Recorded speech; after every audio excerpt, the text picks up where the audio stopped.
the dude abides.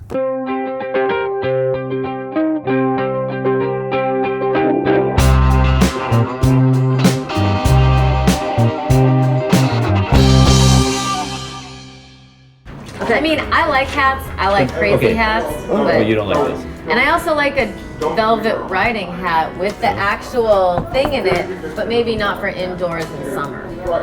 Okay, but just the dude told me to wear this. He thought it looked. He told me he thought it looked cute. But isn't he crazy?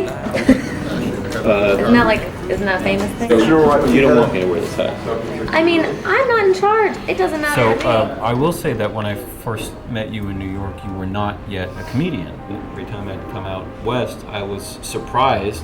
It seemed like it came out of nowhere that you not only had a knack for comedy, but seemed to really want to pursue it, and were willing to go out every night and try out material for 4 people or 2 people or 1 person. Did you come to some of those shows? So many.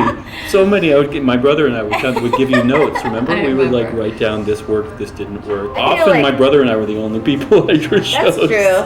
I do feel artistically though that New York is you're in survival. At least I was in survival the entire time. So when you're in survival, you're just trying to like afford to eat your meal, and you're not really having the luxury of like facing yourself artistically and like what would be the best thing for you to do, or what would be the most inspiring thing.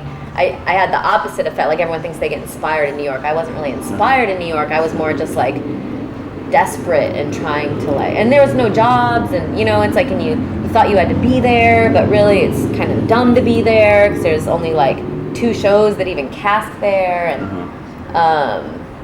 so then I just started doing stand-up here because I saw some girl do it, and I knew her from New York, and I was like, oh, you can just like stand on stage and talk. Like I didn't really know what it was.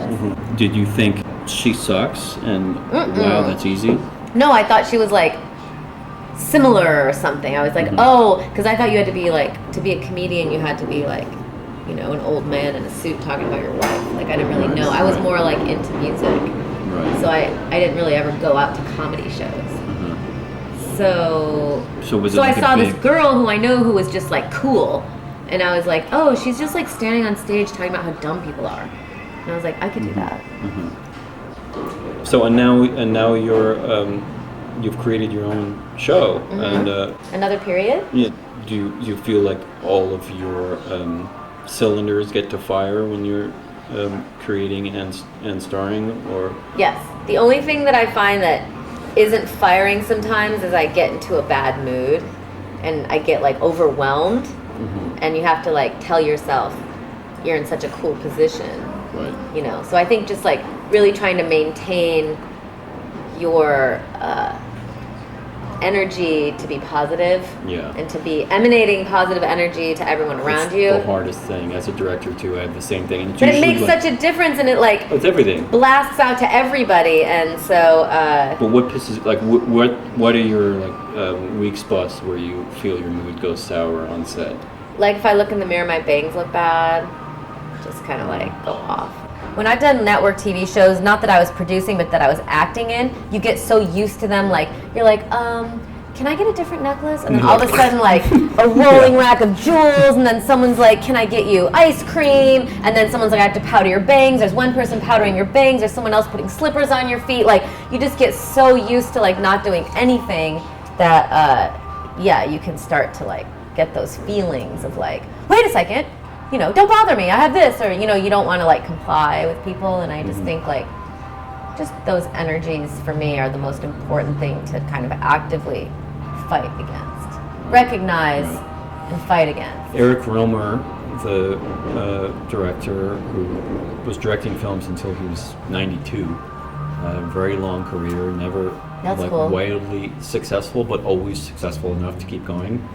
Amazing. But he would break his crew every day, apparently around 4 p.m, and make them tea. And specifically, he made them tea. That's cool. He didn't have a craft service break where people went out and got tea or candy was brought to set. He would personally be the one to put on the pot and make the tea and sit with everyone and talk.